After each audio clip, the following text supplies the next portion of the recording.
আবির main রাস্তায় এসে আশেপাশে তাকায়। মানুষের ভিড় অনেক। যে কেউ হারিয়ে গেলে তাৎক্ষণিক খুঁজে পাওয়া যাবে না।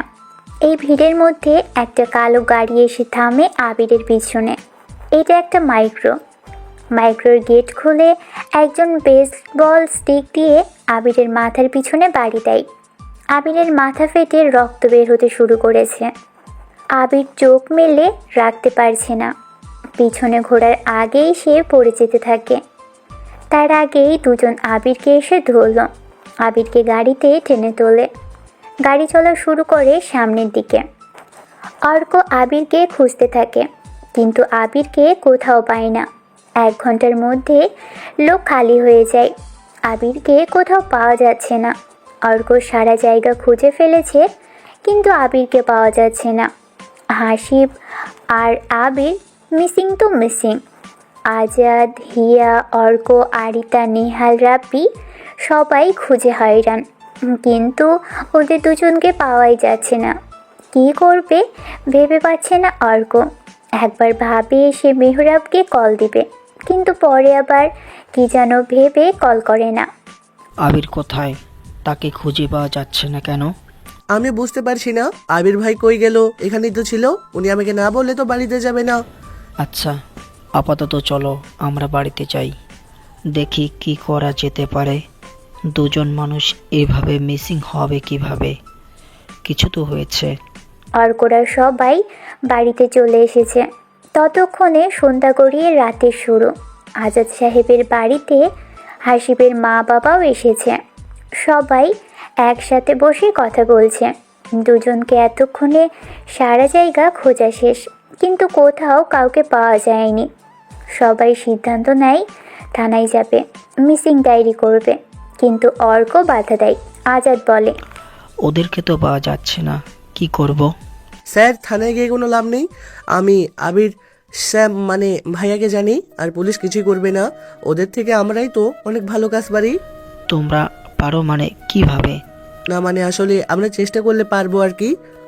তবে পুলিশ এখন কিছুই করবে না। কমপক্ষে 24 ঘন্টা হতে হবে মিসিংয়ের। তাহলে আমরা এখন কি করব?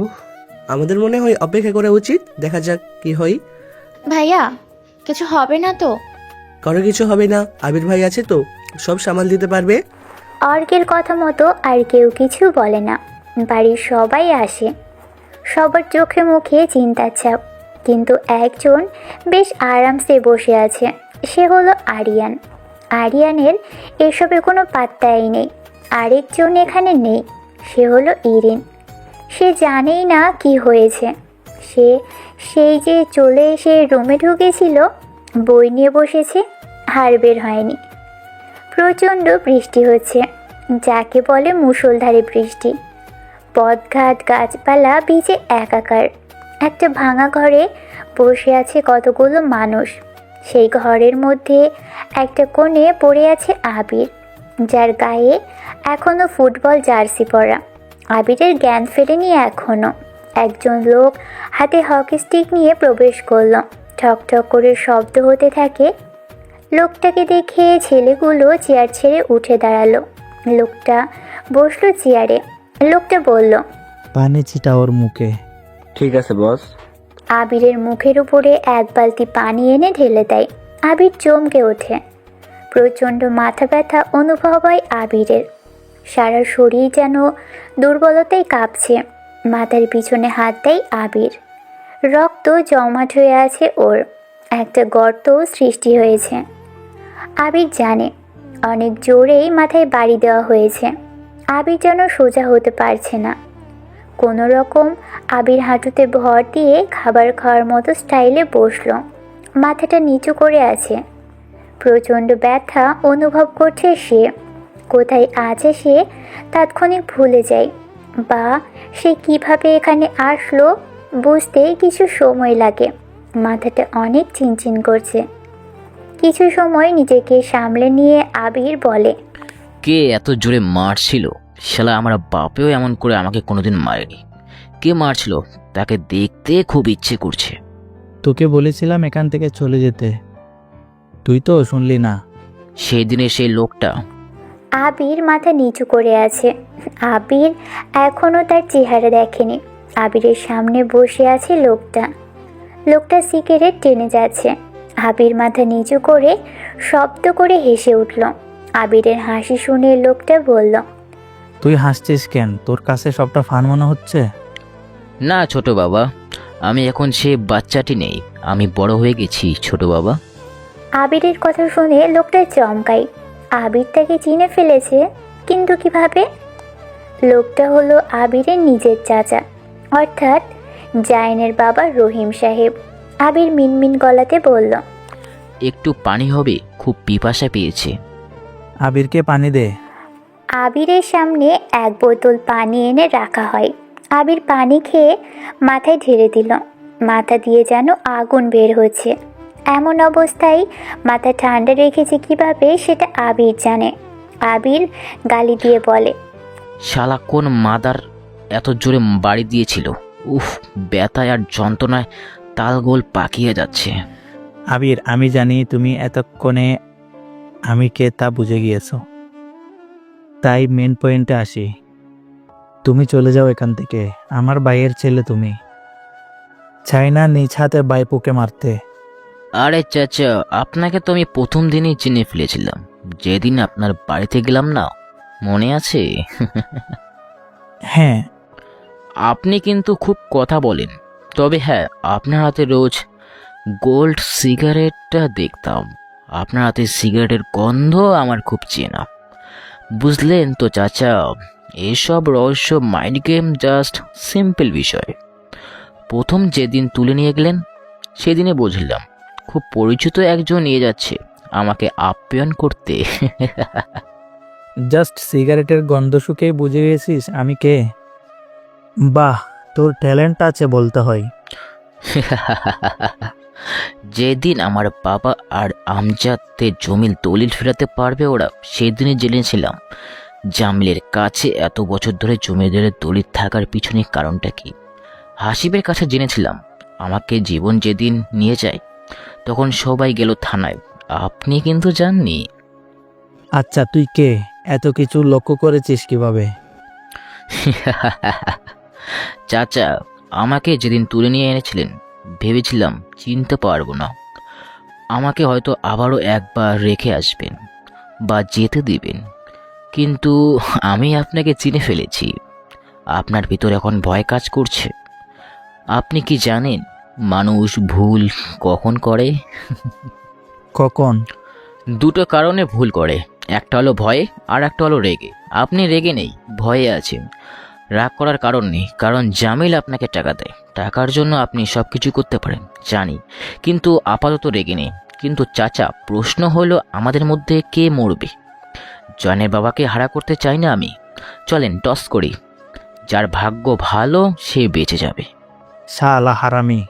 রহিম সাহেব কথাটা বলেই ঠাস করে আবিরের গালে চড় দেয়। আবিরের মাথা টলতে থাকে। এমনিতে ব্যথায় ওর চোখ বুজে আসছে বারবার। কোনো রকমের মাথা ঠান্ডা রেখে কথা বলছে। তার উপর এমন জোরে একটা চড় খেয়ে আবিরের যেন মাথা ঘোরার অবস্থা হয়ে গেছে।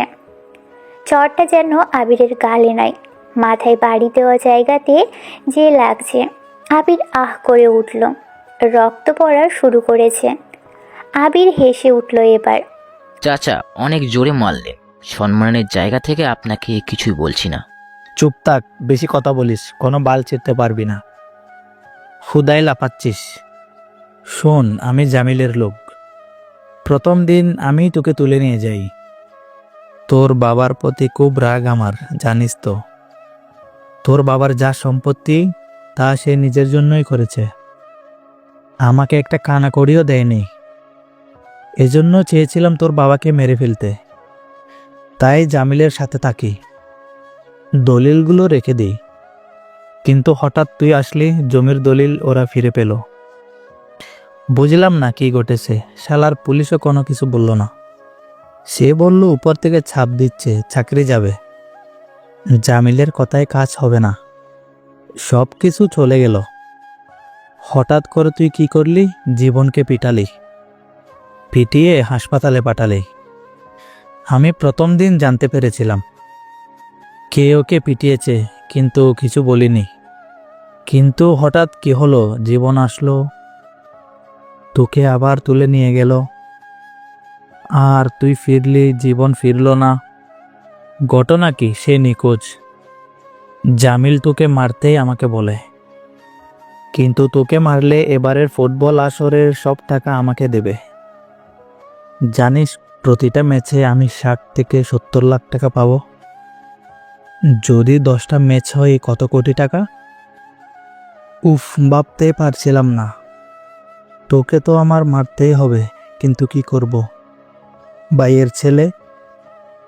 তোকে তো আর তোর বাবা কোনো কিছুর ভাগ দেয়নি, তাই চেয়েছিলাম তুই এখান থেকে চলে গেলে জামিলকে বলবো লাশ কেটে জঙ্গলে ফেলে দিয়েছি। কিন্তু তুই চলে গেলি না এখান থেকেই গেলি। জামিলাটা বাঁধলো খেলার মাঠে। কি দরকার ওই হ্যাংলা লোকটাকে তুলে নিয়ে যাওয়ার? লোকটা হ্যাংলা হলেও বেস্ট জোয়ারি। সে আমার লোক ছিল। আমি জামিলের সাথে থেকেও তার উপরে কাটাল ভেঙে কাটছিলাম ওই লোকটা দ্বারা। আর এটা হয়তো জানিস না, চেয়ারম্যানের মেয়ের টিম বারবার চ্যাম্পিয়ন হয়। এইখানে কাটিনারে চেয়ারম্যান তার মেয়ের জন্য অপোজিট টিমকে দেয় 10 লক্ষ টাকা। বুঝেছিলাম তোর জন্য এবার অনেক লস হবে, এই জন্যই ফাবেলকে বলেছিলাম তোকে টাকার কথা বলতে। কিন্তু এখানেও ঝামেলা বাঁধলো। কি করব, তোকে তুলে আনলাম। টস করার প্রয়োজন নেই, মরতে তোকে হবেই। আবির কিছু বলল না। মাথাটা ওর অনেক যন্ত্রণা করছে, রক্ত ঝরছে, হাড় ফেটে গেছে। আবির শক্তি নিয়ে হেসে বলল, চাচা, আপাতত এটা স্টপ থাক। হাসিব কোথায় আছে জানেন নাকি? আবির দেখ, আরেকবার বলছি, এখনই চলে যা। বাকিটা আমি সামলে নেব। তোর জন্য কেউ চিন্তা করবে না। যা বাপ, চলে যা। আর যদি না যাই? রাগ ওঠাবি না আবির। তুই জানিস না আমি কতটা ভয়ঙ্কর। আমি যে কোনো কিছুই করতে পারি। চাচা, শান্ত আছি বলে ভাববেন না আমি কিছু পারি না। আমি আবির কথা শেষ করতে পারে না। তার আগেই একজন রুমে প্রবেশ করল, আর সে হাসিবের পা ধরে টানতে টানতে নিয়ে আসে। হাসিব অজ্ঞান হয়ে আছে। আবির লোকটার দিকে তাকায়। লোকটাকে সে ভালো করেই চেনে। সে হলো ছাত্রনেতা তামিম, আবিরের বন্ধু। আবির তামিমকে দেখে চোখ কসলায়। রহিম সাহেবকে এমন দেখে হেসে দেয়। আবিরকে বলে, কিরে, চমকে গেলি? তোর বন্ধু তামিম, ছাত্রনেতা, সে জামিলের লোক। তবে আমার কাছের লোকও বলা চলে। হাসিবের তুলে আনার দায়িত্ব ছিল ওর। ও সেটা করেছে, আমার দায়িত্ব ছিল তোকে তুলে আনার। এখন হাসিবকে তুলে আনার পিছনে কারণ হলো তুই আসলে কে এটা হাসিব ভালো করে জানে। এখানে তুই একটা ভুল করলি। সব সময় হাসিবের সাথে থেকে জামিলের সন্দেহ হয়। হাসিব তোর কথা জানবে, কিন্তু দেখ হাসিবের দিকে তাকা। এত পিটন পিটিয়েছে কিন্তু সে এখনো কথা বলছে। হাসিব কিছু জানে না। কি বাপ, ওরেও কিছু বলিসনি? চাচা, আমি কিছুই না, তাই বলার মতো কিছু নেই। তবে হাসি পাচ্ছে খুব, দুটো ছেলেকে তুলে আনার জন্য এতজন লোক, এত অস্ত্র শস্ত্র দিয়ে। আবার বলেন আপনি সব করতে পারেন, সাহস আছে আপনার। আপনারা বাঁচতে চাইলে আমাকে যেতে দেন। আবিরকে তুলে আনছেন সেটা কিছুটা মেনে নেওয়া যায়, কিন্তু ওর বন্ধুকে তুলে এনেছেন, আমাকে যেতে দিন। আমি আর কারোর মরা দেখতে চাই না। আরে হাসিব, তুই জীবিত আছিস? হারামি, তুই কি ভাবছিস মরে গেছি? শালা, আমার বউ তোর বোন হয় রে। তুই আমার শালা হবি, কারণ তোর বোন আমাকে তার জামাই ভাবে। চুপ কর ভাই, বাড়ি যাব। শিওর বাড়ি যাবি? হ্যাঁ রে। তাহলে 20 মিনিট সময় দে, তারপরে বাড়ি যাব। আবির একটা চেয়ার ধরে কোনো রকমে টলতে টলতে উঠে দাঁড়ায়। টেবিলে থাকা একটা মিনি ছুরি নিয়ে বক্সারদের স্টাইলে দাঁড়ায়। আবিরের পা টলছে। সবাই এটা দেখে হাসতে থাকে। শাহিন এসে আবিরের গালে আস্তে করে একটা ঘুষি দেয়। আবির ছিটকে সরে যায়। দেয়ালের সাথে হেলান দিয়ে দাঁড়ালো। রহিম সাহেব বলল, শান্ত হলেও সে শক্তিশালী না, বাচ্চা একটা ছেলে। ওই, এটাকে মেরে ফেল। বাচ্চা বলো না চাচা, আবির, আমার নাম আবির। আরে দাঁড়িয়ে আছিস কেন, মার ওরে। আরে চাচা, আপনার জন্য একটা সারপ্রাইজ আছে, দেখবেন না সারপ্রাইজ? আরে ও পাগল হয়ে গেছে। আরে বলেন না, দেখবেন সারপ্রাইজ। আপনার প্রথম শট কিভাবে ঠেকিয়ে দেই, দেখবেন না? কি দেখাবি? আবির আঙুল মুখের ভিতরে দিয়ে জোরে একটা শীষ দেয়। জোরে হুইসেল বেজে ওঠে, আর তখনই কতগুলো পুলিশ রুমের বাহিরে এসে দাঁড়ায়। একজন প্রবেশ করে রুমে, মাথায় হুড তোলা টুপি, বৃষ্টিতে একদম ভিজে একাকার। পুলিশটার এখনও চেহারা দেখা যায়নি, তবে সে কে? রহিম সাহেব অবাক আর ভয় নিয়ে তাকায়। মেয়ে পুলিশ সে। কে সে? মেয়ে পুলিশটা মাথা থেকে হুডি না তুলেই বলল, হ্যালো স্যার, আসতে লেট হয়নি তো? অর্ক কিন্তু জানে না আমি এখানে এসেছি। চাচা, সারপ্রাইজটা আরেকটু বাকি আছে। শোনেন, আপনি যে জামিনের লোক তা আমি জানি অনেক আগে। কিভাবে জানি সেটা হলো সারপ্রাইজ। কিভাবে যে বলি, আমার মাথা ঘুরছে। কিন্তু হাসিব তো আবার বলল দ্রুত যেতে হবে। আচ্ছা শোনেন, আবিরের ছোট চাচা মানে মিস্টার রহিম সাহেব আর ছাত্রনেতা তামিম অবাক দৃষ্টিতে তাকিয়ে থাকে আবিরের দিকে। আবিরকে মারার কন্ট্রাক্ট নিয়ে ওরা হয়তো ভেবেছিল কাজটা অনেক ইজি, কিন্তু ওরা জানতো না আবির অনেক ঠান্ডা মাথার সাইকো একটা ছেলে। আবির হাসতে থাকে, ওর দাঁতের ফাঁক দিয়ে রক্ত বের হচ্ছে, মাথাটা প্রচণ্ড ব্যথা অনুভব হচ্ছে আবিরের। ঠিকভাবে দাঁড়াতে পারছে না আবির। টেবিলের সাথে হেলান দিয়ে আবির দাঁড়ালো। হাসতে থাকে আবির। হাসি থামিয়ে ধীর গতিতে বলল, মিস্টার রহিম সাহেব, এখানে এসেছি এত বছর পর, এমনি এমনি না। আমি যেখানে থাকি না কেন, আমি যা করি সেটা রহস্যই থাকে। যে মানুষকে আমি একবার টার্গেট করি, সেই এলাকার একটা গাছের পাতা নড়ার শব্দ আমার কানে আসার পর্যন্ত ব্যবস্থা করে রাখি।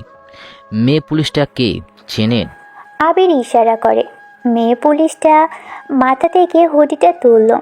আবির তাকিয়ে থাকে। সবাই সেদিকে তাকিয়ে থাকে। হাসিব অবাক হয়। হাসিব কখনো ভাবেইনি এই মেয়েটা আবিরের লোক। সবাই এটা কল্পনাও করেনি। আবির বলে, কি শকড হয়ে গেছেন নাকি সবাই? আমি এখানে আসার আগে তাকে এখানে পাঠাই। সিমি, তুমি? হাসিবের কথা শুনে সিমি মুচকি হাসল। রিমির বোন সিমি। এটা সেই রিমি যে হাসিবের গার্লফ্রেন্ড, আর সেই রিমির কাজিন হলো সিমি। কিন্তু কিভাবে? সবার আগে হাসিবি প্রশ্ন করে। এজন্য বলি, রিমির তো কোনো বোন ছিল না। হঠাৎ করে রিমির সাথে একটা মেয়েকে দেখি, খোঁজ নিয়ে জানতে পারি রিমির কাজিন সে। হঠাৎ করে কাজিন কোথা থেকে এলো? আর তুমি রিমিদের বাসাতেই কেন উঠলে? রিমির বড় ভাই একজন সরকারি কর্মকর্তা, আর আবির স্যারের কাছে সরকার রিলেটেড যে কোনো কিছুই জাস্ট সময়ের ব্যাপার ঘটে থাকে। সরকারি কর্মকর্তা উনি। আবির তাকে রাজি করায়, তারপর আমাকে এখানে পাঠায়। আমি আসি। আমার কাজ হলো জামিলের উপরে রিসার্চ করা। জামিল কখন ওঠে, কখন বসে, কার সাথে গোপনে কথা বলে, সব প্রমাণ ও তথ্য আমি আবির স্যারকে দিতাম। এখানে আসার উদ্দেশ্য এটাই। কিন্তু আবির স্যার কেন এই এলাকাতেই আসলো সেটা তো উনি জানে। আর আপনারা যে ওনাকে তুলে আনবেন সেটা আমি আগেই জানতাম, কিন্তু হঠাৎ করে আপনারা কাজটা করবেন বুঝতে পারিনি। যদিও জানতাম আমি যে হঠাৎ করেই যে কোনো কিছু হতে পারে, তাই আমি সবসময় আবির স্যারকে বলতাম, আপনি যেটাই পড়েন না কেন একটা জিপিএস ডিভাইস যেন আপনার কাছেই থাকেই। এটা আমাদের মিশনের একটা অংশ। আবির স্যারকে সচরাচর কেউ এখনও সার্চ করবে না, তাই জিপিএস থাকলেও কারো নজরে পড়বে না। আজ ফুটবল ম্যাচে জামিল আসবে, আর জামিলের সাথে অনেক অনেক লোকও থাকবে। আবির স্যারের উপর যে কোনো হতেই পারে, এই জন্য ওনার সাথে সবসময় ছিলাম। জিপিএস রাখতে বলেছিলাম। সিমি কথাগুলো বলে থামলো। আবিরের দিকে তাকায় সবাই। আবির তার পা থেকে মোজাটা সরালো, সেফগার্ডের নিচ থেকে জিপিএস ডিভাইস বের করলো, তারপর রহিম সাহেবের সামনে খুলে ফেলে দেয়। আবির মিনমিন গলাতে বলল, আমাকে পিছন থেকে মাথায় কে মারছিল? আবির শোন বাপ, যা হওয়ার হয়েছে। তুই বরং এই এলাকা ছেড়ে চলে যা, সবারই ভালো হবে।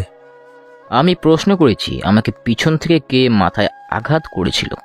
আবির, যা হওয়ার হয়েছে, সরি, বাদ দে। বনে থাকা খেকশিয়াল প্রতিনিয়তই ডেকে ওঠে, কিন্তু তাকে কেউ ভয় পায় না। বনের রাজা সিংহ সবসময় গর্জন করে না। আমাকে মেরেছিল কে? আবিরের কথা শুনে শাহিন ছেলেটা এগিয়ে আসে, আবিরের সামনে দাঁড়িয়ে বলে, আমি মেরেছি তোকে। এরা তোকে ভয় পেলেও আমি তোকে ভয় পাচ্ছি না। এবার পুরোপুরি তোকে মেরে ফেলবো। শাহিন কথাটা বলে থামে। আবির টেবিলের থেকে সরে এসে সোজা হয়ে দাঁড়ালো। শাহিন পিস্তল তুলতে যাবে আবিরের দিকে, তার আগেই আবির খুব দ্রুত গতিতে আবিরের হাতে থাকা ছুরিটা শাহিনের চোখের ভিতরে ঢুকিয়ে দেয়। শাহিন চোখে হাত দিয়ে জোরে আর্তনাদ করে ওঠে। ফ্লোরে ছটফট করতে থাকে শাহিন। আবিরের তাৎক্ষণিক এমন কাজে সবাই আটকে ওঠে। এতটা হিংস্র আবির কল্পনাও করেনি ওরা। সিমি চোখ বন্ধ করে ফেলল। হাসিব যেন ভয়ে দুর্বল শরীরে শক্তি পেয়ে উঠে দাঁড়ায়, তারপর এক কোণায় গিয়ে চুপটি করে বসে। আবিরের গায়ে শক্তি চলে এসেছে, তার মাথাটা এখন আর ব্যথা অনুভব হচ্ছে না। শাহিনের হাত থেকে পড়া পিস্তলটি আবির হাতে নেয়। সবাই কাঁপছে।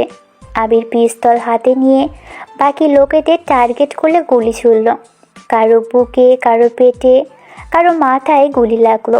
সবাই ছিটকে পড়ে। আর রক্ত যেন সবার শরীর থেকে পুরো দমে বের হতে শুরু করেছে। লাল পিঁপড়েরা রক্তের গন্ধে ছুটে আসতে প্রস্তুত। আবির একটা চেয়ারে গিয়ে বসলো। শান্তভাবে বসলো সে। কপাল আর মাথা বেয়ে রক্ত গড়িয়ে পড়ছে আবিরের। চেয়ারে হেলান দিয়ে ডান হাতে পিস্তল নিয়ে হাত ঝুলিয়ে রাখলো। আবিরের বয়সটা 27-28, গঠন 5 ফুট 10-11, বডি শেপ একদম পারফেক্ট, জিম করা। আবিরের চোখে যেন এখন আগুন জ্বলছে। আবির থেমে থেমে বলল, আমি মরলে আপনারা গোপন থাকবেন, আর আপনারা মরলে আমি গোপন থাকবো। Do or die, result. এই যে গেমসটা করার সুযোগ দিয়েছিলাম, মৃত্যু সফর আসা যাওয়া নির্ভর করেছিল সেই টসে। ভাগ্য ভালো থাকলে টস জিততে পারতেন। ভাগ্য লিখেছে সৃষ্টিকর্তা, তিনি এক, তার ইলহা নেই। কিন্তু আপনাকে যে আমার হাতে মরতেই হবে, এটা উনি লিখেছেন। পরিবেশ পরিস্থিতি তো সেটাই বলছে, তাই না? আবির, আসলে দেখ, আমি তোকে বলি, আমি অনেক টাকার মালিক এখন। আমি তোকে আমার সব কিছু দিয়ে দেব, তবুও আমাকে মারিস না। শিকারই শিকার করে বেঁচে থাকার জন্য।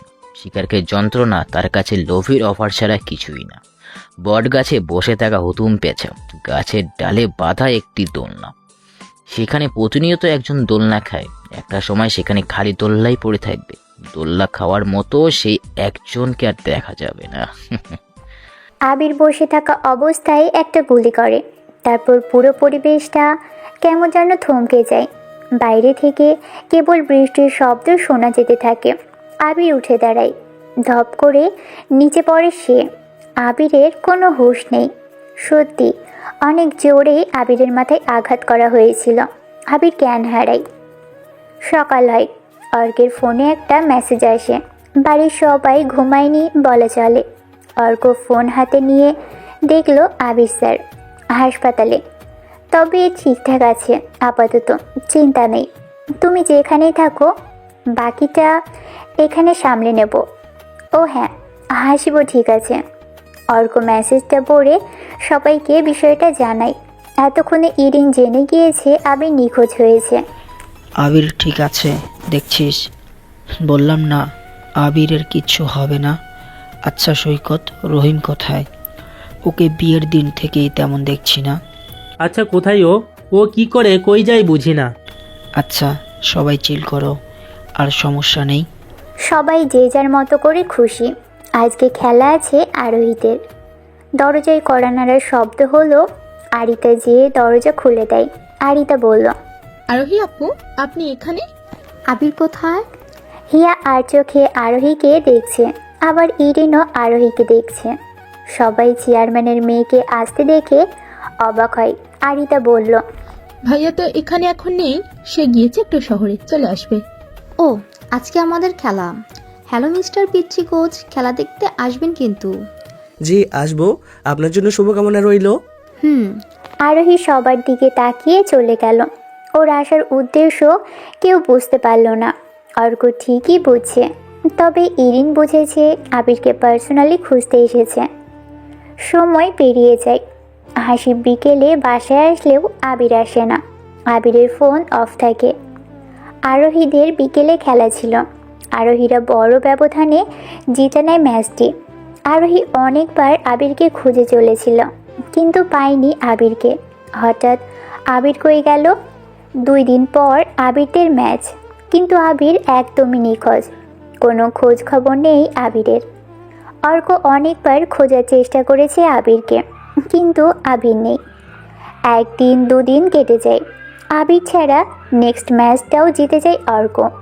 যদিও হাসিব বলেছে কি কি করতে হবে সেই ম্যাচে, কারণ আবির বলে দিয়েছিল হাসিবকে কোনোভাবেই ম্যাচ হারা যাবে না। 1 সপ্তাহ 2 সপ্তাহ কেটে যায়। আবিরের কোনো পাত্তা নেই। সব টিমের ম্যাচ হতে হতে আবিরের কোয়ার্টার ফাইনাল ম্যাচ চলে আসে।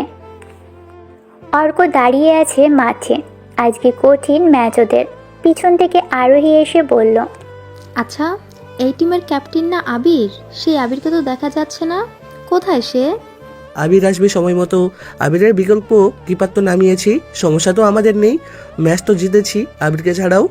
কিন্তু আবিরকে তো আমার দরকার। আমরা যে ম্যাচ জিতেছি সেটা তো আবিরকে দেখাতে হবে। আমিও তো চাই এইসব ম্যাচগুলো জিততে থাকো, কিন্তু ফাইনালে হারার ভয়ে কি আবির নিখোঁজ?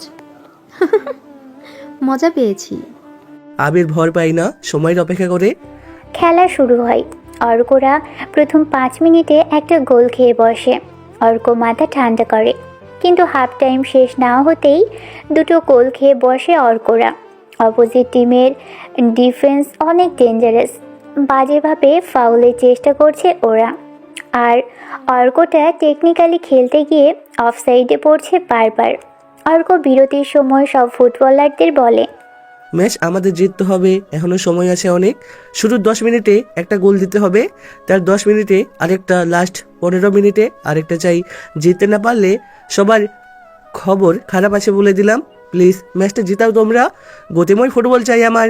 দ্রুত পাস খেলো। ওরা কিন্তু এবার আরও ডিফেন্সে মনোযোগ দেবে। আমার 3 জন অলটাই নিচে খেলবে, যেন ওরা কাউন্টার অ্যাটাকে বল ডিফেন্স না ঢোকাতে পারে। বাকি মিডফিল্ড আর ফরওয়ার্ড লাইনের প্লেয়াররা করবা। Let's go. অর্কের কথা মতো সবাই মাঠে আসে। খেলা আবার শুরু হয়। আরোহী এসে অর্ককে বলে, ইস, ফাইনালটা মনে হয় না আমাদের সাথে খেলা হবে। এবার হেরে বাড়ি যাও তোমরা। ওয়েট করেন। অর্ক বলতে না বলতেই আবিরের টিম একটা গোল পরিশোধ করে দেয়। ডি বক্সের মধ্যে সবাইকে ঘুরিয়ে অনেক সুন্দর একটা অ্যাসিস্টে গোল করে রাফিন। এভাবেই খেলা চলে। কিছু সময় পর সেকেন্ড গোলও হয়ে যায়। শেষ 2 মিনিট বাকি থাকতে আরেকটা গোল। 3-2 গোলে জিতে যায় আবিরেরা। সেমিফাইনালে উঠে যায় আবিরেরা। সেমিফাইনাল ম্যাচ এখন 10 দিন পর। ইরিন এসব খেলা নিয়ে মাথা ঘামায় না। সে পড়াশোনা নিয়ে অনেক ব্যস্ত। আর মাসখানেক পর ওর এইচএসসি টেস্ট এক্সাম। আর ওর কলেজ অনেক কড়া।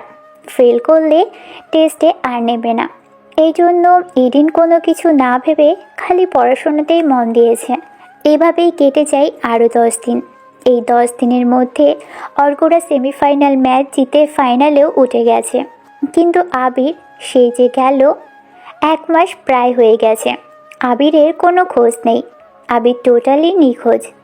ইরিন প্রথম আবির না থাকার বিষয়টা খেয়াল না করলেও ঠিকই 10 দিন ধরে আবিরকে সে প্রচণ্ড পরিমাণে মিস করা শুরু করেছে। অনেক দিন পর ফাইনাল ম্যাচ, অর্থাৎ ইরিনের এক্সামের 2 দিন আগেই ফুটবল খেলা। ইরিন মুখে না বললেও এতগুলো দিন আবিরকে খুব মিস করেছে। এক ধরনের শূন্যতা অনুভব করেছে সে। খেলার দিন পুরো স্টেডিয়াম সাজানো হয়েছে, ব্যান্ড পার্টি, মিউজিক, সব কিছুর আয়োজন করা হয়েছে। স্টেডিয়ামের সামনের রাস্তা লাইটিং করা হয়েছে। 10 থানার লোকজন যেন আর সব এক হয়েছে। ইরিনের বাড়িতেও আত্মীয়তে ভরা।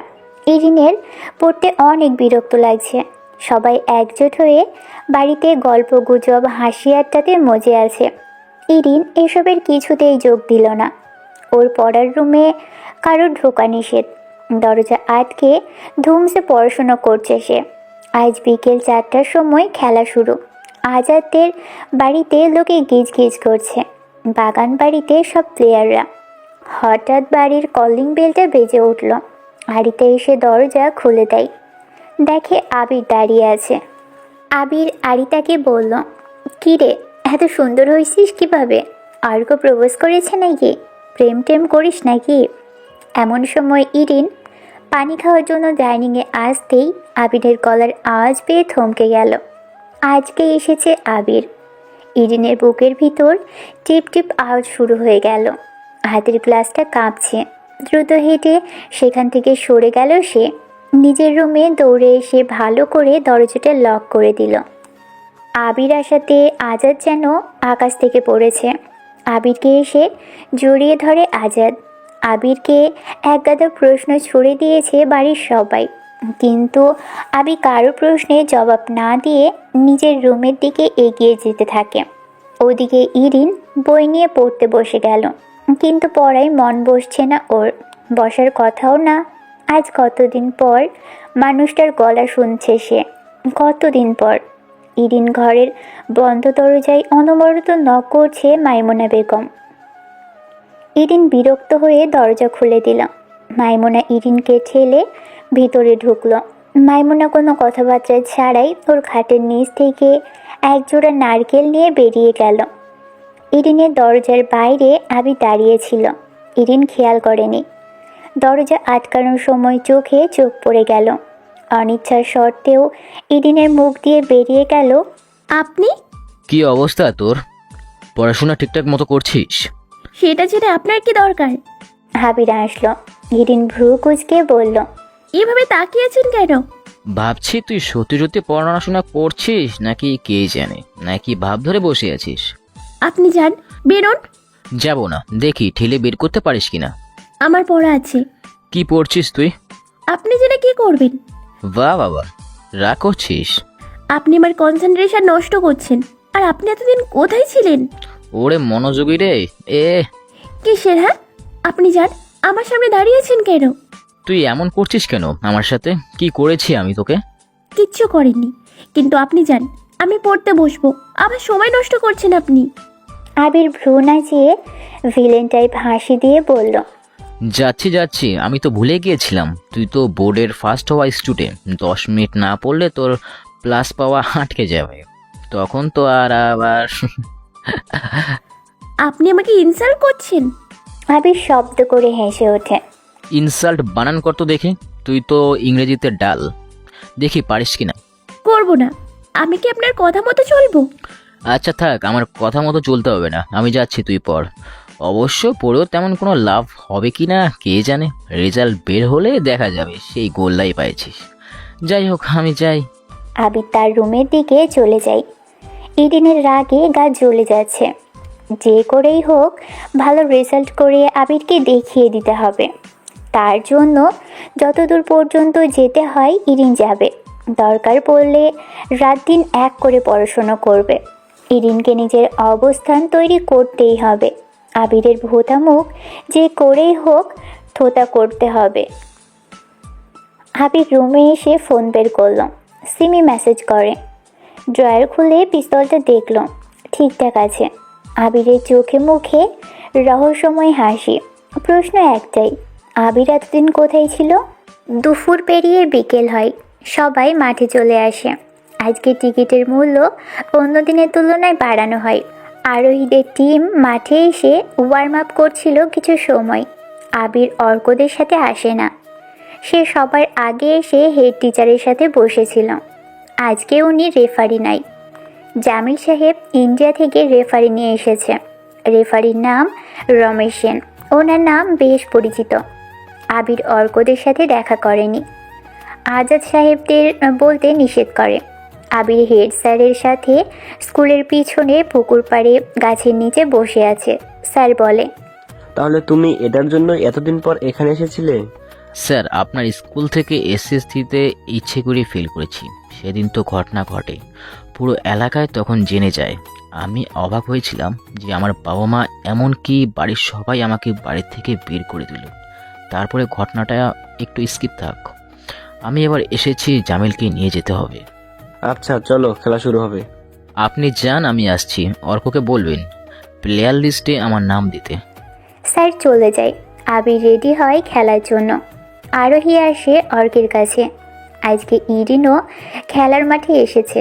আরোহী অর্কের পাশে এসে দাঁড়ায়। অর্ককে বলল, আজ তো ফাইনাল ম্যাচ, আমরাই জিতব। যদিও কখনো আমরা এতটা সিরিয়াস কোনো টুর্নামেন্ট খেলিনি, কিন্তু এবার কোথাকার কোন ছেলে এসে সব ঘুরিয়ে দেয়। অথচ সে ছেলেটাই নিখোঁজ, ভয় পেয়েছে, লজ্জা পেয়ে সে পালিয়েছে। সে ভয় পায়, সে সিরিয়াস হয়ে খেলে। আপনি লজ্জা, ভয়, মান সম্মান না হারাই সেটার জন্য ভয় ছিলেন। দেখেছেন কতটা ভয় আপনি পেয়েছেন। আর আমার ভয় নয়, হারার টেনশন নিয়ে খেলিনি। রেজাল্ট যা হতো সেটা মেনে নিতাম। আর আবিরের কথা বাদ দেন, সে যা বলে তাই করে। আপনার কপাল ভালো সে নেই, থাকলে আপনি আরও ভয় পেতেন। শাট আপ, সে লুজার। ভয় আমি না, সে পেয়েছে। আর আজ তো আমরাই জিতবো। ও মিস্টার পিচ্চি কোচ, একটা চমক আছে আজকে আমাদের। স্ট্রাইকারকে আটকে দেখাও, দেখবে সে কে। অর্ক আরোহীর আঙুল উঁচু করে দেখায় অর্ককে। অর্ক ওদের 10 নম্বর জার্সি প্লেয়ারকে দেখে অবাক হয়ে গেল। আরোহী অর্কের এমন চাহনি দেখে মুচকি হাসে, তারপর বলে, গুড লাক। আরোহী কথাটা বলে চলে যায় তার জায়গাতে। খেলা শুরু হতে 5 মিনিট বাকি। সবার জায়গা মতো দাঁড়িয়েছে। খেলা শুরু হয়। দর্শকের ঠাসা আজকে পুরো গ্যালারি। আবির অফিস রুমে বসে আছে। দরজায় টোকা পড়ে। আবির দরজা খোলে। সিমি দাঁড়িয়ে আছে। আবির ভিতরে আসতে বলে সিমিকে, আমাদের মিশন তো প্রায় শেষ। জামিলকে অ্যারেস্ট করি। নো, জামিল হলো পাবলিক ফিগার লোক, তাকে অ্যারেস্ট করতে হলে বহু আগেই করা যেত, কিন্তু করিনি। আমি চাই সে নিজে ইচ্ছে এসে সবকিছু আমাকে বলুক। ও হ্যাঁ, খেলা শেষে আমি জামিলের সাথে দেখা করতে যাব। তোমরা কেউ আসবে না। Okay sir. স্যার, একটা কথা ছিল। হ্যাঁ বলো। আপনার ভাই আরিয়ান আপনার অপোজিট টিমের হয়ে খেলতে নেমেছে। সিমির কথাই আবির মুচকি হাসল। সিমি চলে যায় রুম থেকে। আরোহী অর্ককে তখন যে ছেলেটাকে দেখিয়েছিল সেই ছেলেটাই হলো আরিয়ান। মানে আজ আরোহীদের টিমের মেন প্লেমেকার আরিয়ান। অর্ক আরিয়ানকে দেখেই অবাক হয়। এতদিন আরিয়ান খেলেনি, আর তাই অর্ক জানে না আরিয়ান নামতে পারে আজকের ম্যাচে। খেলা শুরু হয়। খেলা চলার 15 মিনিটের মধ্যেই আরিয়ান ডি বক্সের ভিতরে বল নিয়ে আসে। আর তখনই আরিয়ান নিজের পায়ের সাথে পা লেগে পড়ে যায়। ডিফেল্টার সাথেই ছিল, সেই জন্য রেফারি তেমন কিছু না দেখেই পেনাল্টির জন্য বাঁশি দেয়। প্লেয়াররা সবাই আবেদন করে যে এটা পেনাল্টি না, কিন্তু তারপরও রেফারি শোনে না। আবিরদের বর্তমান গোলকিপার জাহিদ এই আবেদন মানতে না পারায় রেফারির সাথে বাগদণ্ড করে, ফলে হলুদ কার্ডও খায়। শেষমেশ পেনাল্টি হয় আরিয়ানদের পক্ষে। আজাদ, সৈকত সাহেব সবাই আরিয়ানদের এমন বিপরীত টিমের হয়ে খেলাটা মেনে নিতে পারছে না। আরিয়ান এমন কাজ করবে তা ভাবে উনি ওরা। যদিও আরিয়ান নিজ এলাকার হয়েই খেলছে, সে খেলতে পারবে। নিয়মের বাহিরে কিছুই করছে না। আরিয়ান পেনাল্টি কিক নেয়, গোল হয়ে যায়। এভাবে খেলা চলতে থাকে। আরোহীদের টিম 1-0 এগিয়ে থেকে প্রথম হাফ শেষ করে। সেকেন্ড হাফে খেলা শুরু হয়। সবার মাথার মধ্যে টেনশন। এবারও চ্যাম্পিয়ন হতে যাচ্ছে আরোহীরা। আজাদ আর সৈকত সাহেবের যেন কান্না কান্না ভাব। বারবার ওদের তীরে এসে তড়ি ডোবে। খেলা চলতে থাকে। অর্কদের টিম অ্যাটাক করতে গিয়ে ডিফেন্সরাও উপরে চলে যায়। হঠাৎ আরিয়ানের পায়ে বল চলে আসে। কাউন্টার অ্যাটাক শুরু হয়। আরিয়ান বল নিয়ে দৌড়ে আসছে জাহিদের দিকে। জাহিদ একা। ডি বক্সের মধ্যে আসতেই জাহিদ এগিয়ে যায় আরিয়ানের কাছে। আরিয়ান কিক মারে। জাহিদও বলের সোজা কিক মারে। আরিয়ান বলে না মেরে জাহিদের রানের উপরেই খুব জোরে কিক মারে। আর জাহিদের কিকটা যে লাগে আরিয়ানের পেট সোজা। আরিয়ান আগেই লাথি দেয় জাহিদকে। জাহিদ পড়ে যায়। আরিয়ানও পড়ে গড়াগড়ি খেতে থাকে। রেফারি আবারও বাঁশি দেয়, তবে সেটা পেনাল্টির বাঁশি। আরোহীদের পক্ষেই বাঁশি। সবাই এটা নিয়ে তর্ক করে, কিন্তু কাজ হয় না। তবে জাহিদ এবার আর উঠতেই পারে না। বুটের আঘাতে জাহিদের রান ছিলে রক্ত বের হচ্ছে। সে উঠে দাঁড়াতে অবধি পারছে না। অর্গের কাছে আর গোলকিপারও নেই। কী যে হবে? বেশ অনেকটা সময় জাহিদকে দাঁড় করানোর চেষ্টা চলল, কিন্তু এটা পসিবল হয় না। আরোহী অর্কের কাছে আসে, মুচকি হেসে বলে, আবারও পেনাল্টি পেলাম। তোমাদের কিপার তো আউট হয়ে গেল, এবার কি হবে তোমাদের? অর্ক কোনো কথা বলল না। সে চুপচাপ দাঁড়িয়ে মাঠের অবস্থা দেখছে। হঠাৎ হেড স্যার আসে সাবস্টিটিউট রেফারির কাছে। অর্ককে ডেকে বলে, ওই কিপারকে তুলে আনো, আমি গোলকিপার নামাচ্ছি, তুমি উঠানোর অনুমতি দাও। ঠিক আছে স্যার। ওয়েট করো। অর্ক রেফারিকে জাহিদকে তোলার কথা বলে, আর নামাবে 1 নাম্বার জার্সিকে। উঠবে 33 নাম্বার, নামবে 1 নাম্বার। ব্ল্যাকবোর্ডে জার্সি নাম্বার আসতেই সবাই সেদিকে তাকিয়ে আছে। এমন সময় আবির এসে দাঁড়ায় সেখানে। আবিরের গায়ে কিপারের 1 নাম্বার জার্সি।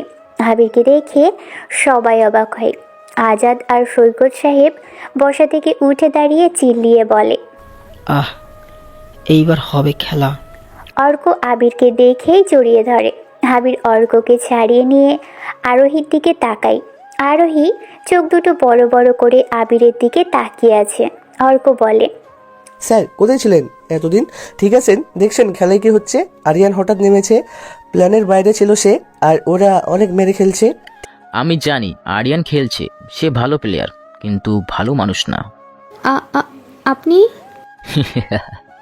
33 উঠে গেছে, নামলাম। খেলা শেষে দেখা হবে মিস ভিতু।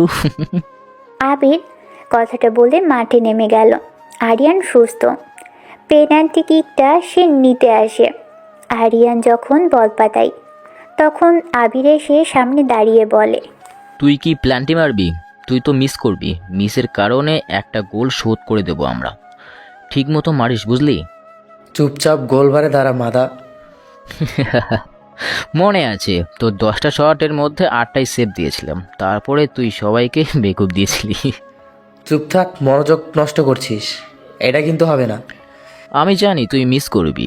কোন পাস দিয়ে তুই প্ল্যান্টি মারবি আমি জানি। বাম পাস দিয়ে তো মারিস, সেভ করে নেব নে। আর শোন, বল কিন্তু আকাশে ওড়াস না। যা হারামির বাচ্চা, কিপার কর। ওই পাশ দিয়েই মারবো বল আমি, পারলে সেভ করে দেখ। রেফারি দেখেন কিপার কিন্তু ঝামেলা করছে। রেফারি বাঁশি দেওয়ার আগেই আবির হাসতে হাসতে বাড়ির নিচে আসলো। আরিয়ান ডান পাশ দিয়েই শট নেয়। আবির জানে এই শটটা আরিয়ান ডান পাশ দিয়ে নেবে, কারণ আরিয়ান রেগে গেছে।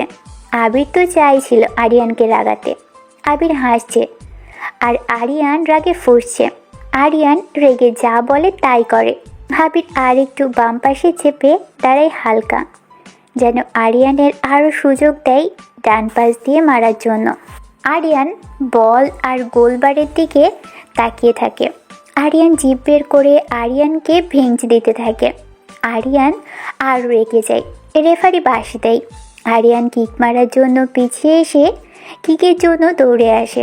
আবির আরিয়ানের কিকের 2 সেকেন্ড আগেই ডান পাশে সরে এসে সেটা কভার করে নেয়। আরিয়ান কিক মারে ঠিক সেই ডান পাশে।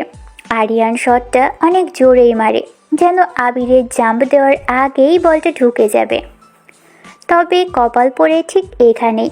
শটটা এতটাই জোরে ছিল যে বলটা বাড়ির উপর দিয়ে আকাশেই চলে যায়। আবির জাম্প দেওয়ার পর উঠে দাঁড়ায়।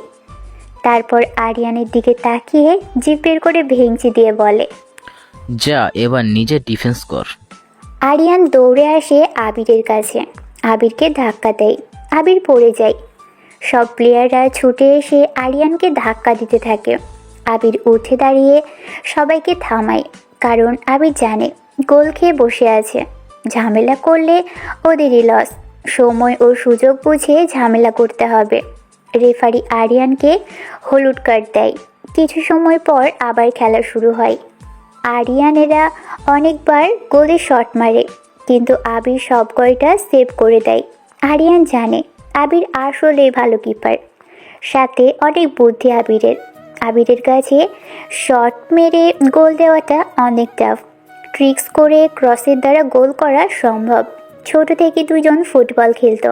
প্রথম দুজন একসাথে হয়ে খেলতো, কিন্তু আবির ভালো সেভ করাতে, আবার আরিয়ান ভালো খেলার কারণে সবাই বলতো আরিয়ানকে পারলে আবিরের বিপক্ষে খেলে আবিরকে গোল দিতে হবে, তোমার থেকে আবির ভালো খেলে। এই যে আরিয়ানকে রাগিয়ে দেয়। তারপর থেকেই আরিয়ান আবিরের বিপক্ষে খেলতো। আর আরিয়ান যদি ম্যাচ টাইমে 5টা শট করে 4টাই সেভ করতো আবির। এভাবেই দুজনের বিরুদ্ধে খেলতে থাকে। তারপর তো ঝামেলা হয়, আবির চলে যায়। খেলা চলতে থাকে। 80 মিনিটের মাথায় এসে আবিরা গোল পরিশোধ করে দিল। করবেই বা না কেন, ওদের গোল পোস্টে আবির দাঁড়ানো। টিমের সবাই তখন একটা আত্মবিশ্বাস পেয়ে একের পর এক আরিয়ানদের দিকে অ্যাটাক দিতে থাকে। আরোহী সাবস্টিটিউট হিসেবে কয়েকটা ডিফেন্স নামায়। তারা অনেক ভালো সার্ভিস দিয়েছিল। আরোহী লাস্ট চান্স হিসেবে একজন স্ট্রাইকারকে নামায়। খেলা তখন চরম উত্তেজনায়। খেলা এক্সট্রা টাইম 97 মিনিট চলছে। 8 মিনিট এক্সট্রা দেওয়া হয়, আর কয়েক সেকেন্ড বাকি। আরিয়ান বল নিয়ে এগিয়ে আসে আবিরের দিকে। আবির এগিয়ে যায়। আরিয়ান শট মেরে দেয়। আবির বলের সামনে পা বাড়িয়ে দিয়েই সেভ করে দিল লাস্ট শটটি। সবার যেন ঘাম ছুটে যায়। একটা মারাত্মক ইজি গোল লাস্টে এসে সেভ করে দিল আবির। খেলার টাইম শেষ। রেফারি বাঁশি দেয়। আবির উঠে দাঁড়ায়। সে নাচতে থাকে। আরিয়ানের এটা সহ্য হয় না। আবিরের দিকে এগিয়ে আসতেই আরিয়ান আবিরকে মারার আগেই আবির আরিয়ানের গলা চেপে ধরে।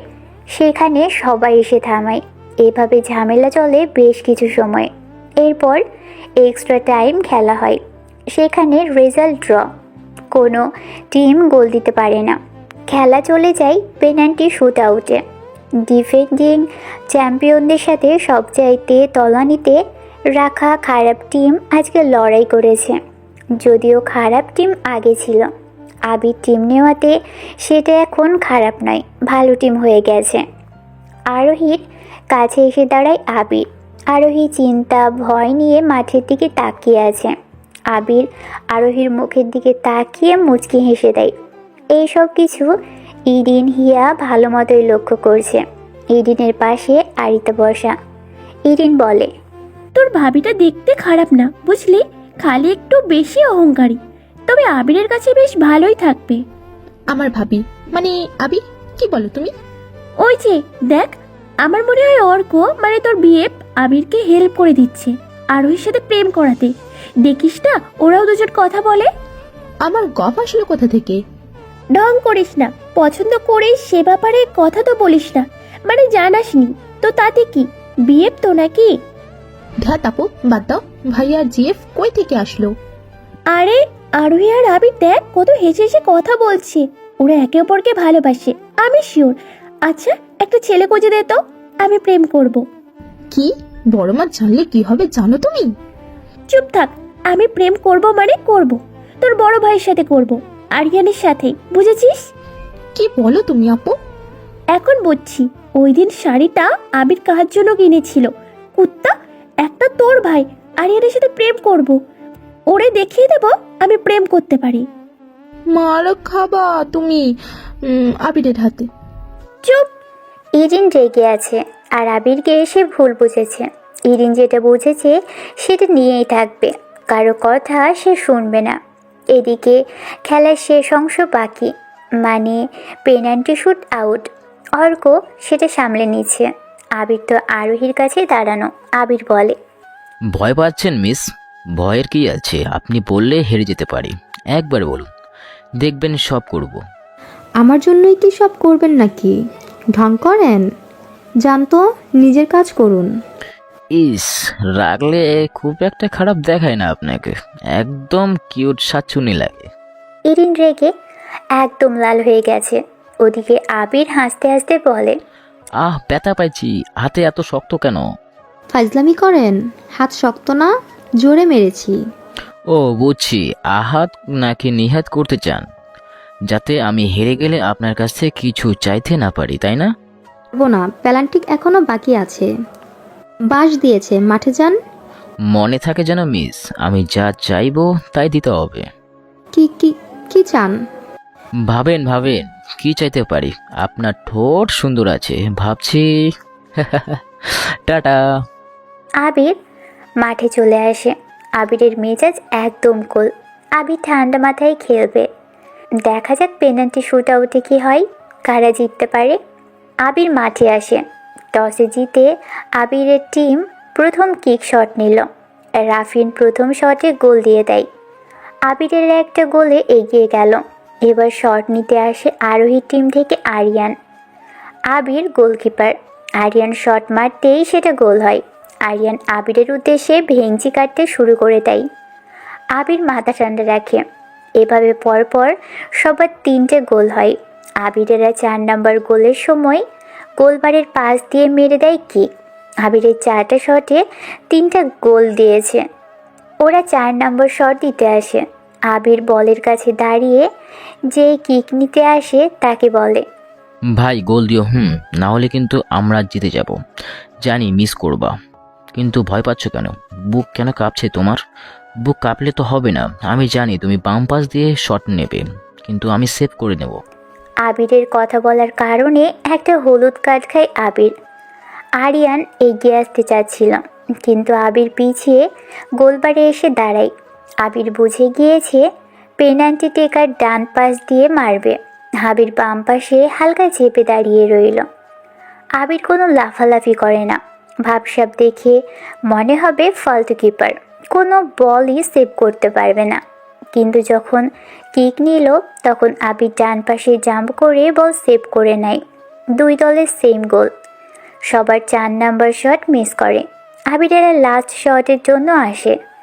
টান টান উত্তেজনা খেলায় গোলে শট দেয়। গোল হয়ে যায় আবিরের। 5টাতে আবিরেরা 4টে গোল দিয়েছে। আরোহী টিমদের এইটাও লাস্ট শট। লাস্ট শট যে নিতে আসছে, আবির তার সামনে এসে দাঁড়ায়। আবির হেসে বলে, কিছুই তো মনে হয় খাওনি। শটে জোর আছে তো, আস্তে শট দিলে কিন্তু আমি সেভ করে দেব। আমি জানি তুমি একটু লাজুক টাইপের, তোমার দ্বারা জোরে শট গোল হবে না। পারলে আমাকে শট দিও, গোল করে দাও। জানি পারবে না, তুমি কখনোই গোল করনি। যা, বেশি না বকে গোলবারে যা, শর্ট পারলে সেভ কর। আবির হেসে গোলবারে এসে দাঁড়ায়। আবির দাঁড়িয়ে আছে। রেফারি বাঁশি দেয়। পেনাল্টি টেকার দৌড়ে গোলে শট দেয়, আর সেই শট গোলবারের উপর দিয়ে চলে যায়। আবির হাসতে থাকে। সবাই দৌড়ে আসে আবিরের কাছে। আবিরকে জড়িয়ে ধরে, উঁচু করে নাচাতে থাকে। আবিরেরা জিতে যায়। আরোহী বিরক্ত হয়ে বর্ষা চেয়ারে কিক মারে। ভেবেছিল চলে আসবে, কিন্তু আবিরের সাথে ওর বাজি ধরা ছিল। আবির আরিয়ানের সামনে এসে দাঁড়ায়। আরিয়ানের দিকে হাত উঁচু করে কয়েক সেকেন্ডের জন্য মিডল ফিঙ্গার দেখায়। আরিয়ান এগিয়ে আসে আবিরের কাছে। আবিরের জার্সি ধরে টান দেয়। আবির আরিয়ানকে ধাক্কা দেয়। আরিয়ান বলে, তোকে আমি মেরে ফেলবো, দেখিস তুই।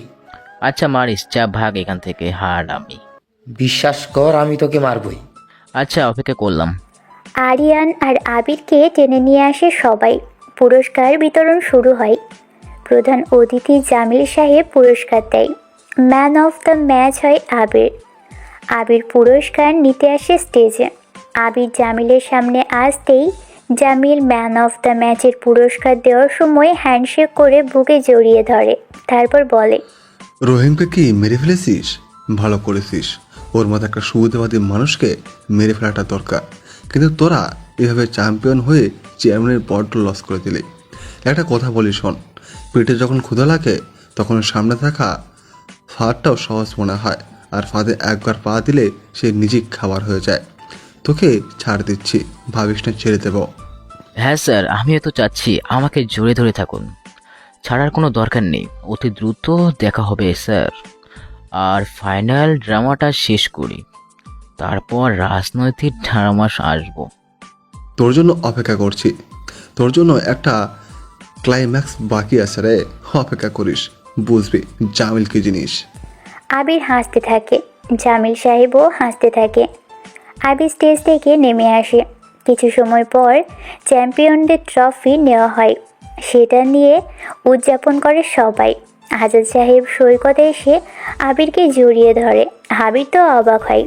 বাপকা বেটা রে, আমার ছেলে তার প্রমাণ করে দিলি। তুই পারবি রে আবির, তোর দ্বারাই সব সম্ভব। এবার আমরা চাইলে আমাদের ইউনিয়ন থেকে দল নিতে পারবো, অন্য ইউনিয়নের হয়ে খেলা লাগবে না। সাব্বাস বেটা, প্রথমবার তোকে নিয়ে আমি অনেক খুশি আবির। গ্যালারিতে যখন সবাই বলছিল ওই গোলকিপার ছেলেটা কে রে, তখন একজন বলেছিল সৈকত সাহেবের ছেলে। শুনে বুকটা কেমন কেঁপে ওঠে, গর্ব হতে থাকে। সবাই আমাকেও কংগ্রাচুলেশন জানায়। ধন্যবাদ রে। এই খেলাটা আমাদের কাছে অনেক গুরুত্বপূর্ণ ছিল। আজকে আমাদের বাড়িতে তোদের সবাইকে দাওয়াত। আজ রাতেই হেভি ডিনার পার্টি হবে। আপনি কি সত্যি আমাকে চাইবেন? আপনার কি মনে আছে আমি কি আপনাকে চাইতে পারি বলুন তো? আপনি তো বললেন আমি সুন্দর, যে কেউ চাইতে পারে। এক্স্যাক্টলি, যে কেউ চাইতেই পারে, বাট কিন্তু কি? আমি চাইবো না, ভয় নেই। ওই যে বললাম না, কেউ চাইতেই পারে, তাই আমি চাবো না। এমনকি আপনার নরম ঠোঁটের স্পর্শ কখনোই না। শোনেন মিস আরোহী, আপনাকে একটা কথা বলি। আপনি সুন্দর, তাতে কোনো ডাউট নেই। এর জন্য নিজেকে অনেক বড় মনে করেন। হ্যাঁ, সুন্দরীদের একটু অহংকার থাকাটা সৌন্দর্যের বিষয়। যাই হোক, এটা একটা গেম ছিল। গেমসটা সিরিয়াসলি নেওয়াটা ঠিক আছে, তবে মাথা গরম করে কোনো কিছু নিয়ে সিদ্ধান্ত নেওয়াটা ঠিক না। আপনি চাইলে সব কিছু সুন্দর দৃষ্টিতে দেখুন, সব কিছু ঠিক মনে হবে। আপনি অহংকার, জেদে সব কিছু ভাবেন। এর জন্য আপনাকে জেনে বুঝে কেউ ভালোবাসেন। দূর থেকেও কাছে আসার বাসনা প্রকাশ করলেও করতে পারেন। আমি বলছি না যে কারোর জন্য নিজেকে চেঞ্জ করতেই হবে, কিন্তু কাউকে নিজেকে কাছে রাখার জন্য অনেক কিছু পাল্টাতে সেটা ইগোতে হার্ট করে, বরং ভালোবাসা বৃদ্ধি করে। ভালো থাকবেন মিস আরোহী। আপনার সাথে এই খেলা নিয়ে দেখা হয়েছে, হয়তো আর দেখা হবে না। আমার কাজে বা আমার কথায় কোনো কিছু মনে করলে বা কষ্ট পেলে আমাকে মাফ করবেন, কিংবা শাস্তি দিতে চাইলে পারে। আর যদি কিছু মনে না করেন তাহলে আমার নামে একটা কাগজের প্লেন বানিয়ে আকাশে উড়িয়ে দিন, তাহলে ভালো লাগবে। আসি, ভালো থাকবেন। আবির কথাগুলো শেষ করে উঠে দাঁড়ালো। আরোহীর দিকে আর তাকালো না। আরোহী বসা থেকে আবিরের দিকেই তাকিয়ে আছে এক দৃষ্টিতে। আবির ধীর পায়ে হেঁটে যেতে থাকে। আরোহীর চোখে পলক পড়ে না, সে আবিরকে নিয়ে ভেবেই চলেছে। আবির বাইক নিয়ে দাঁড়িয়ে আছে রাস্তার পাশে। রাত তখন 8টা বাজে। আবির বাইকের পাশে দাঁড়িয়ে সিগারেট টানছে। এমন সময় কয়েকটা সাইকেল এসে আবিরের পিছনে দাঁড়ায়। আবির সিগারেট ঠোঁটে নিয়ে ঘুরে তাকায়। ওদের মুখে নাক বরাবর রুমাল বাঁধা, চোখ দেখা যাচ্ছে। লিডার গোছের ছেলেটার নাম রাকিব। রাকিব বলল, আমি জানি তুই কে, রাষ্ট্রপতির পালিত ছেলে। এখানে এসেছিস জামিলকে নিয়ে যেতে, কিন্তু এত কিছুর পরও তুই কি করিস তার খবরটাও আমি জানি। সব জানার পরও তোকে মারিনি, তোর কথা কাউকে বলিনি। কিন্তু কেন বলিসনি জানিস? সে নিষেধ করেছে। তুই কে? আপাতত আমার পরিচয় রাকিব, ডেমন স্নাইয়ার গ্যাংয়ের লোক। এই নে ধর। আবিরের কাছে একটা খাম ধরিয়ে দিয়ে ওরা সাইকেল চালিয়ে চলে যায়। আবির খাম ছিল, বাইকের সামনে এসে দাঁড়ায়। আলোতে খাম থেকে বের হয়ে আসা কতগুলো ছবি আবিরের চোখের সামনে পড়ল। প্রথম ছবি জামিলের ডান হাত আকাশকে মারার দৃশ্য। দ্বিতীয় ছবি রহিম আর তামিমের সাথে সেই ঘরে কি হয়েছিল তার ছবি। তৃতীয় ছবি আবিরকে মাথায় আঘাত করা হয়েছিল, আবিরকে প্রথমে তুলে নিয়ে যাওয়া হয়েছিল, সব কিছুই। আবির ছবিগুলো দেখে কিছুটা ঘাবড়ে যায়। অনেক গুরুত্বপূর্ণ তথ্য ওরা জানে। যে ভয়টা আবির পাচ্ছিল সেটাই হচ্ছে, মেহরাব সাহেব তাকে বারবার সতর্ক করেছিল যেন তার ব্যাপারে কেউ কিছু না জানে। কিন্তু অজানা কে তাকে জানবে? জামিল। জামিল জানলে তো এতদিনে কিছু একটা বলতো বা করতো। নাকি মাইন্ড গেমার জামিল, নাকি অন্য কেউ? আবির ছবিগুলো পকেটে ঢুকিয়ে নিল, তারপর চলে আসে সেখান থেকে। আজ খেলা শেষ করে সে বাড়িতে গিয়ে রাস্তায় এসেছে, তার কারণ একজন তাকে ফোন করে এখানে ডাকে। আবির অচেনা নাম্বার দেখেছিল, কিন্তু কে ডাকবে? আবির প্রথমে ভাবেনি এমন কিছু হবে, কিন্তু আবিরের নাম্বারটাও তারা জানে। তাহলে ওরা কারা? আবির বাইক চালিয়ে বাড়িতে চলে আসে। সব কিছু আজ খুশি ছিল, কিন্তু হঠাৎ একটা অচেনা ফোন কলে আবিরের সব খুশির মুহূর্তগুলো নষ্ট হয়। আবির বুঝতে পারে না এমনটা কে করবে। আজ সে নিজের বাড়িতে এসেছে, এখানে আজ সবাই আছে। আবির যখন বাড়িতে প্রবেশ করতে যাবে, দেখে ইরিন আর আরিয়ান উঠানের এক কোণে গাছের নিচে বসে আছে। ইরিন আবিরকে দেখেই আরিয়ানের হাত ধরল। আরিয়ানও আবিরকে দেখে। আবার ইরিন যেহেতু আরিয়ানের হাত ধরেছে, সেই সুযোগে আরিয়ান ইরিনকে এক হাত দিয়ে জড়িয়ে নেয়। আবির এটা দেখে মাথাটা নিচু করে নিল। বুকের ভিতর হঠাৎ কেমন যেন একটা চাপা অভিমান, রাগ জমতে শুরু করেছে। আবির মন খারাপ করে দ্রুত চলে আসে সেখান থেকে। কিছুই ভালো লাগছে না ওর। একটা অচেনা ভয় কাজ করছে আবিরের মধ্যে, যেটা সে সবসময় অন্যদের দিয়ে এসেছে, সেটা আজ পাচ্ছে আবির নিজেই। মাইন্ড গেমের এই খেলাতে আবির হারতে বসেছে যেন। তবে একটা খুশির খবর হলো, আবির আজ প্রথম তার বাবার কথা মতো এ বাড়িতে এসেছে, আর সেটা অনেক খুশি ভরা মুহূর্ত তৈরি করেই। আবির আসাতে সবাই এগিয়ে আসে, বিশেষ করে সাবিনা বেগম আসে কাছে। আবিরের মুখে 2 হাত দিয়ে ধরে বলে, কেমন আছিস বাবা? অনেক রাগ না আমাদের উপর তোর? না, রাগ না, তবে একটু হাসি পাচ্ছে। হাসি পাচ্ছে কেন? ওই যে পৃথিবীতে সবাই স্বার্থবাজ। অনেকেই হয়তো বলে মা বাবা স্বার্থবাজ হয় না, এটা ভুল।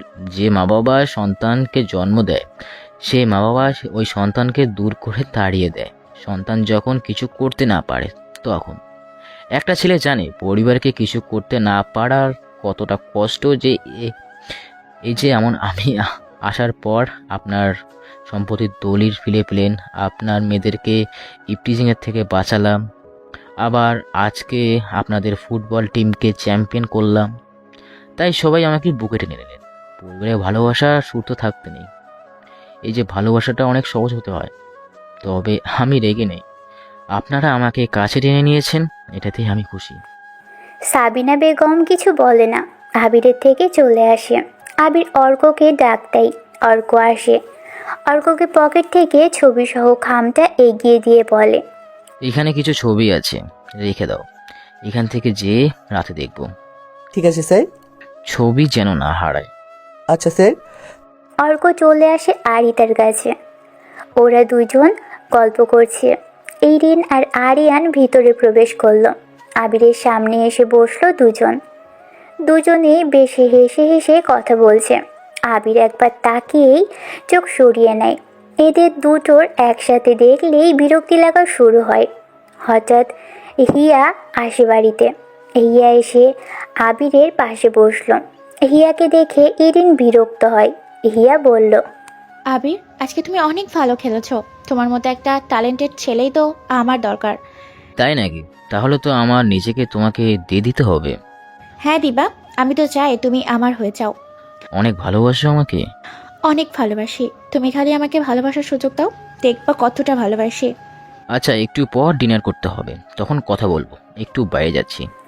আবির কথাটা বলে বাহিরে চলে আসে। বাইরে এসে একটা চেয়ার নিয়ে বসে ও।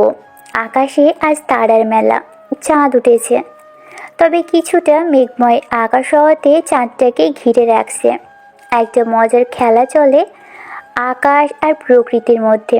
দিনের বেলা যখন সূর্যের আলোর অনেকখানি প্রয়োজন, ঠিক যেন কালো মেঘ এই সূর্যের আশেপাশে ঘুরে সূর্যকে ঢেকে নেয়। কিন্তু কেন? আবার রাতের বেলাতেও কালো মেঘ চাঁদকে ঢেকে রাখে, অথচ সূর্য আশেপাশের জায়গাগুলোতে কালো মেঘ তেমন থাকে না। প্রকৃতির এই নিয়মগুলো আবির এনজয় করে। হঠাৎ মনে হয় কে যেন এসেছে ওর পিছনে। আবির ঘুরে তাকায়, ইরিন দাঁড়িয়ে আছে। একটা চেয়ার এনে পাশে বসলো ইরিন। আবির প্রশ্ন করল, কি ব্যাপার, আড্ডাবাজি না করে পড়াশোনা করতে পারিস তো নাকি? আমি আমার পড়াশোনা কমপ্লিট করে আড্ডাবাজি করে বেড়াই, আপনার মতো যাকে পাই তাকে নিয়ে ঘুরে বেড়াই না। আমি এবার কাকে নিয়ে ঘুরলাম? বাহ, ছেলেদের একটা দুটো নিয়ে হয় না, অনেকগুলো লাগে। তুই কি বলছিস কিছুই বুঝতে পারছি না। খারাপ মানুষেরা কিছুই বুঝতে পারে না। মার খাবি কিন্তু। আর আরিয়ানের সাথে এত কিসের ঢলাঢলি রে? থাপড়াবো তোকে। পড়াশোনা করবি, এসব আর যেন না দেখি। আপনার কি এসব নিয়ে অনেক রাগ লাগে? হ্যাঁ লাগে। কেন লাগে? আপনার তো রাগ লাগার কথা না। চুপ থাক, যা বললাম সেটাই করবি। পারবো না, আমি আমার মতো থাকবো।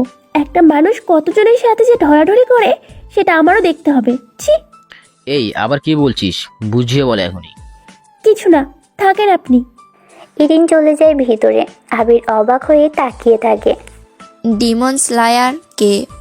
সিমির প্রশ্নে অর্ক আর আবির নিশ্চুপ হয়ে বসে থাকে। রাতে ডিনার শেষে ওরা তিনজন আজাদ সাহেবের বাড়ির ছাদে এসেছিল। ছাদে একটা বাল্ব জ্বালানো থাকে। ওর ছাদের মাঝেই চেয়ার নিয়ে বসেছে। খেলা দেখতে সিমি আসে এখানে। সৈকত সাহেবের আত্মীয় বলে এখানেই রয়ে গেছে।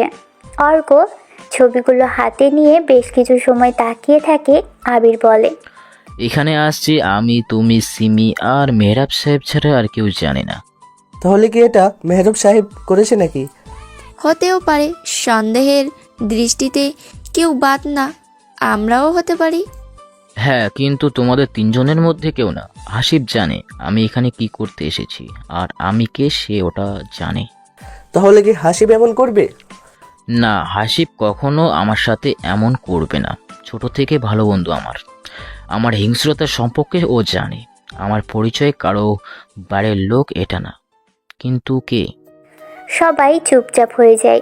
ঘুরে ফিরে মেহরাব সাহেবের দিকেই সন্দেহ যাচ্ছে, কিন্তু উনি কখনো তা করবে না, কারণ আবিরকে তো উনি তৈরি করেছে। তাহলে আবিরের সাথে এমন মাইন্ড গেম খেলবে কেন?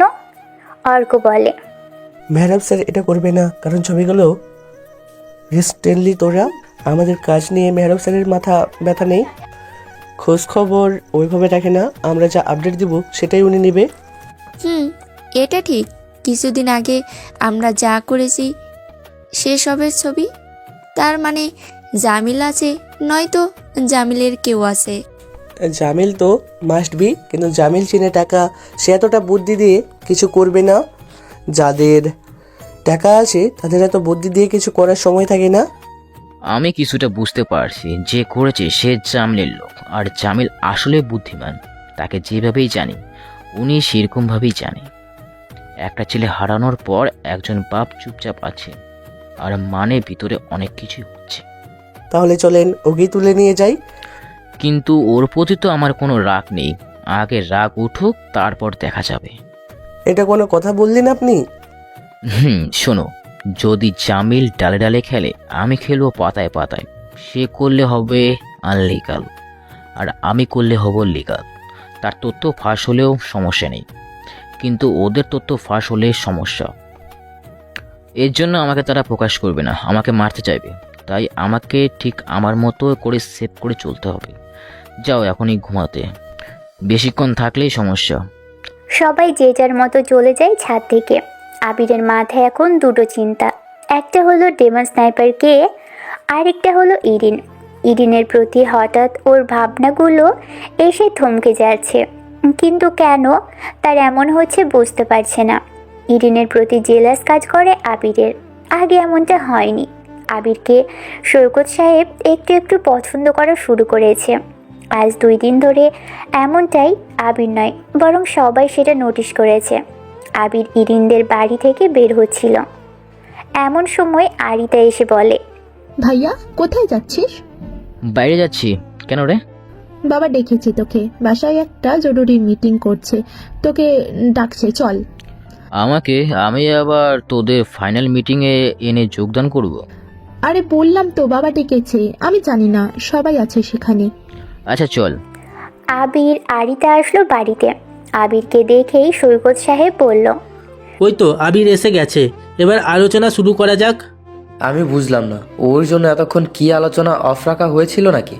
চুপ থাকো, এটা ফ্যামিলি মিটিং, আর আবির নিশ্চয় ফ্যামিলির বাইরে কেউ না। আচ্ছা কি আলোচনা, শুরু করো।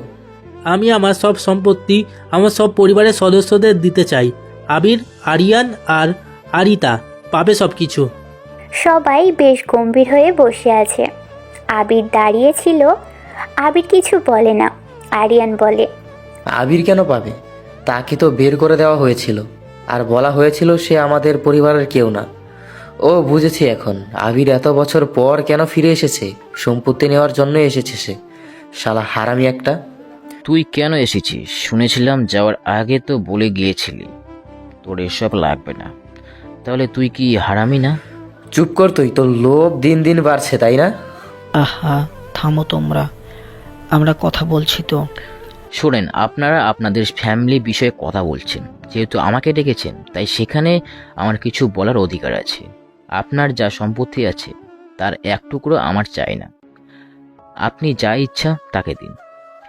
কেবল চাচারগুলো আছে বিষয়ে করে রহিম সাহেবের ভাগগুলো ওনার ছেলে মেয়েদেরকে দেবেন। ওনার ছেলে মেয়েদের প্রয়োজন আছে এসব।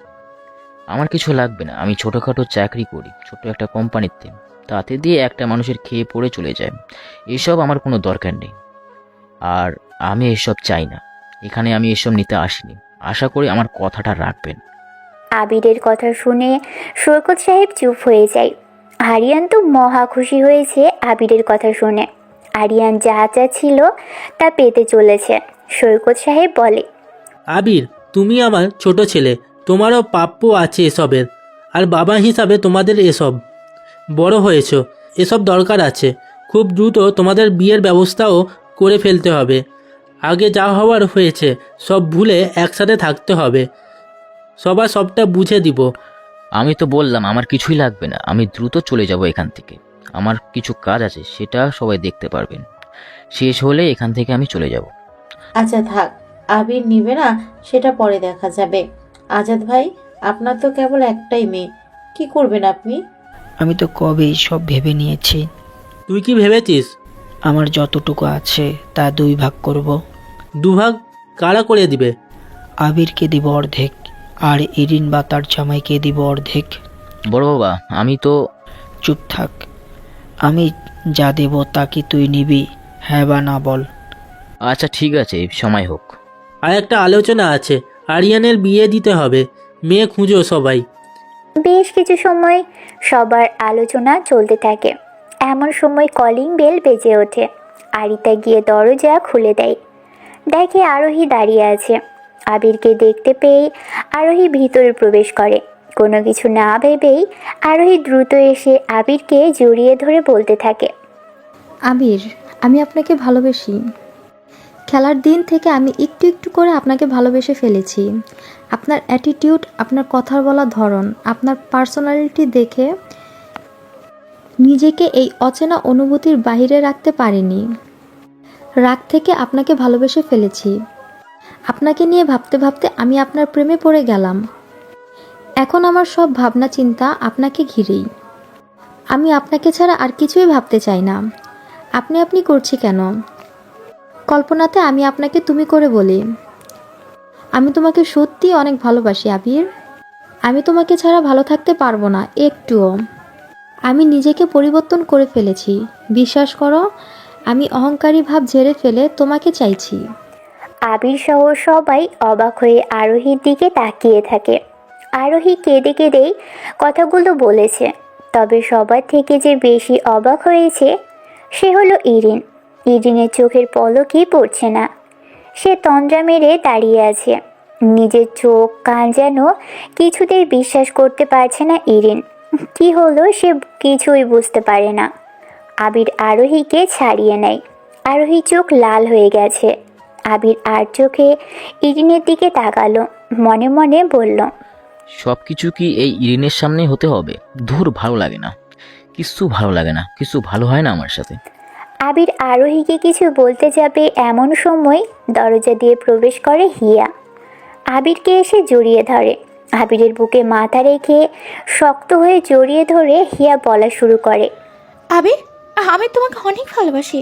আমাকে কেন তুমি ইগনোর করছো? আমি কি দেখতে খুব খারাপ? আমাকে এত অ্যাভয়েড করার কি আছে? তুমি আমার ভাইয়ের বন্ধু বলে কি যা খুশি তাই করবা? আমি এত এত কল মেসেজ করছি, একবারও সিন করো না, কল ব্যাকও করোনি। আমি তো বললাম আমি অনেক ভালো একটা মেয়ে, তবুও তুমি কেন শুনছো না? আমি আর কি করতে পারি তোমার জন্য? সব কিছু দিয়েই তোমাকে ভালোবেসেছি। আমাকে এমন অবহেলা করো না প্লিজ। আমার রাতে ঘুম আসে না।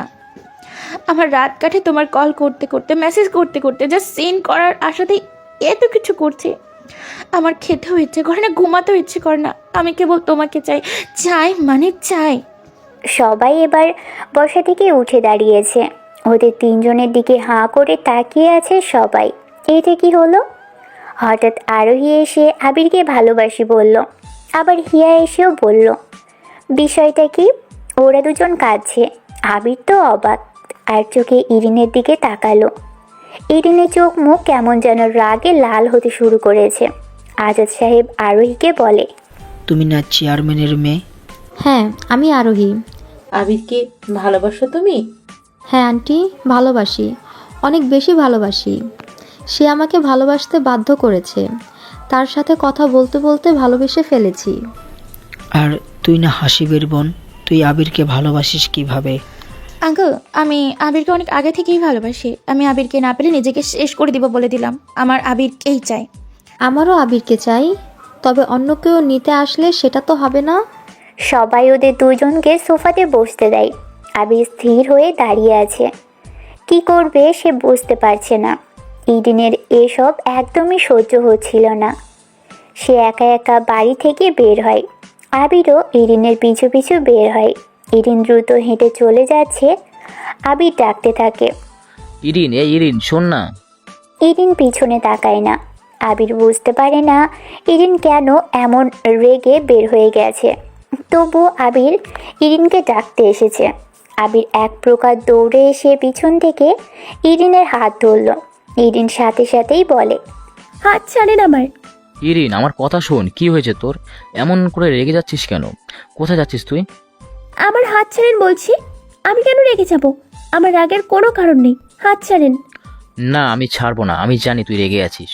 কি হয়েছে বল তোর? আরে আজব, আমার কি হবে? আমি কেন রাগ করব? কোনো কারণ আছে? বললাম না আমি জানি। মিথ্যে কথা কেন বলছিস? আপনি কি এমনিতে সব জানেন? যা জানেন তা হুদাই জানেন। এসব অবাস্তব কথা আমাকে বলতে আসবেন না। আমার পড়তে হবে, আমার এক্সাম চলে। সরেন সামনে থেকে। হাত সরান আমার হাতের উপর থেকে। তোকে কি স্পর্শ করছি আজ প্রথম? এমন করছিস কেন? রাজা হাঁসের মতো প্যাক প্যাক করে না উঠছিস বারবার, যেন মনে হচ্ছে বাচ্চা ধরে নিয়ে যাচ্ছে। দেখেন, ফাজলামি করবেন না। আমার ফাজলামও ভালো লাগছে না। আমার সামনে থেকে সরেন তো, আমার অনেক পড়তে হবে। হ্যাঁ পড়বি তো, বাট তুই কেন বের হয়ে আসলি? থাকবি সেখানে, চল আমার সাথে। আবির ভাইয়া, দেখেন আমার পড়া লাগবে। আপনি আমার হাত ছাড়ুন। আমার সময় নষ্ট করছেন কিন্তু আপনি। আমি কিন্তু এবারে রেগে যাচ্ছি। ও আচ্ছা, আমি তোর সময় নষ্ট করছি? যখন আরিয়ানের সাথে চিপাই থাকিস তখন সময় নষ্ট হয় না, তাই না? দেখেন, ঠিকভাবে কথা বলেন। কারো ব্যাপারে না জেনে বাজে কথা বলবেন না। আপনি অনেক খারাপ। আপনার চিন্তা ভাবনাগুলো আরো খারাপ, জঘন্য। আবির বেশ অপমানিত হয়। রাগে ওর মাথার তালু যেন গরম হয়ে গেছে। ইরিনের গালে কষিয়ে চড় মারতে ইচ্ছে করছে আবিরের, কিন্তু এটা করলে আরও বেশি কিছু হবে। আবির ঝগড়া পছন্দ করে না। সে নিজেকে সামলাতেও পারে না। আবির রেগে বলে, আচ্ছা, তুই যখন না জেনে রাগ করে আছিস সেটা কিছু না, তাই না?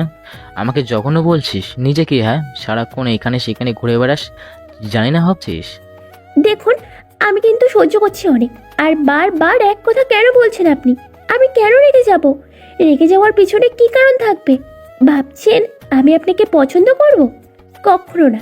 নিজের দিকে তাকান। আসছি ইরিনের পাত্তা নিতে। হ্যাঁ, খালি আত্মীয়তার সম্পর্ক বলে কথা বলি, না হলে আপনার মতো সরি আপনার থেকে ফার ফার বেটার ছেলে ইরিনের পিছনে পড়ে আছে, ফিরেও তাকাই না। আসছে উনি বোঝাতে যে ওনার জন্য রাগ করে আছি, যত সব। ও আচ্ছা, ধন্যবাদ। অনেক ভালো কথা বলছিস তুই। আসলেই আমি বোকা, কি ভাবলাম আমি।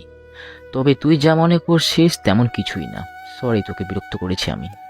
হ্যাঁ, আপনার কোনো অধিকার নেই আমাকে স্পর্শ করার। আপনি আপনার মতো থাকেন, আমার ব্যাপার নিয়ে কখনো কথা বলতে আসবেন না। অনেক হয়েছে।